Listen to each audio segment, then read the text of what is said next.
অস্ট্রেলিয়ার মেলবোর্ন এবং সিডনি মাতিয়ে সম্প্রতি দেশে ফিরেছেন বাংলা চলচ্চিত্রের বর্তমান সময়ের জনপ্রিয় অভিনেতা জায়েদ খান। গেল ঈদে জায়েদ খানের একটি সিনেমা মুক্তি পেয়েছে। সেই সিনেমাটির নাম হলো সোনার চর।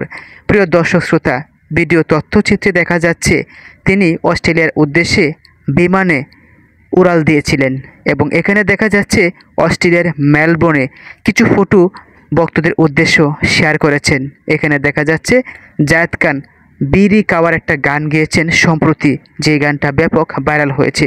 এখানে দেখা যাচ্ছে অস্ট্রেলিয়ার সিডনি নিজেকে সেলফি বন্দি করে ভক্তদের উদ্দেশ্য এই তথ্যগুলো শেয়ার করেছেন। সোনার চর সিনেমা করে এবং গান গেয়ে জায়েদ খান যে পরিমাণ টাকা ইনকাম করেন তার চেয়ে 3 গুণ বেশি পরিমাণ টাকা ইনকাম করেন বর্তমান সময়ে ফিতা কাটতে গিয়ে।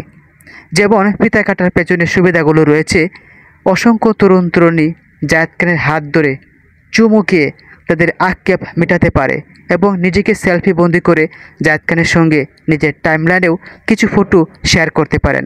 জায়েদ খানের অন্যরকম সুবিধা হলো তিনি আকাশপথে উড়াল দিয়ে ফিতা কাটতে যান, বিভিন্ন শোরুম উদ্বোধন করেন। আমরা জানতাম না যে মিষ্টি জান্নাত এবং জায়েদ খান নামে একজন নায়ক এবং নায়িকা এই দেশে আছে। তবে ফিতা কাটতে গিয়েই এবং সম্প্রতি ডিগবাজি দিয়ে ভাইরাল হয়েছেন জায়েদ খান। জায়েদ খানের ফটো আপলোড দিয়ে অনেক মেয়েরা লেখেন মাই ক্রাশ।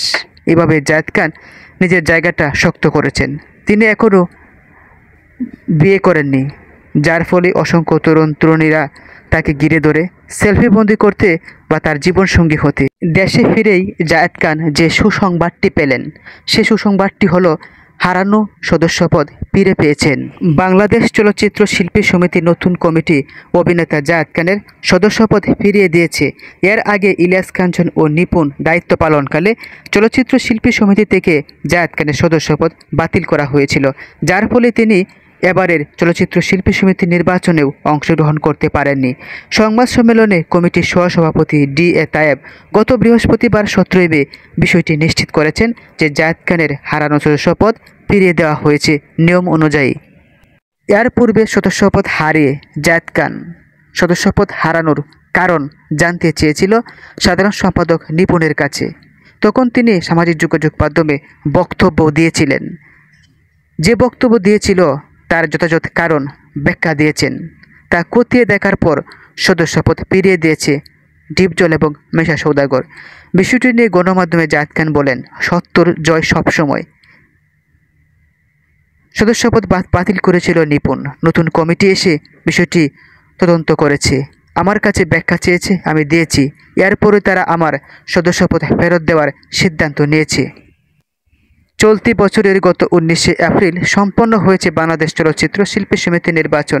তাতে 2024 থেকে 26 মেদের নতুন প্যানেল নির্বাচিত হয়েছেন মিশা এবং ডিপজল।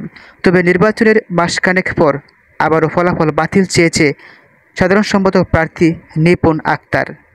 নতুন প্যানেলেই জায়েদ খানের পদ ফেরত দিয়েছে। এর পূর্বে নিপুণ জায়েদ খানের সদস্যপদ বাতিল করেছিল। ধন্যবাদ।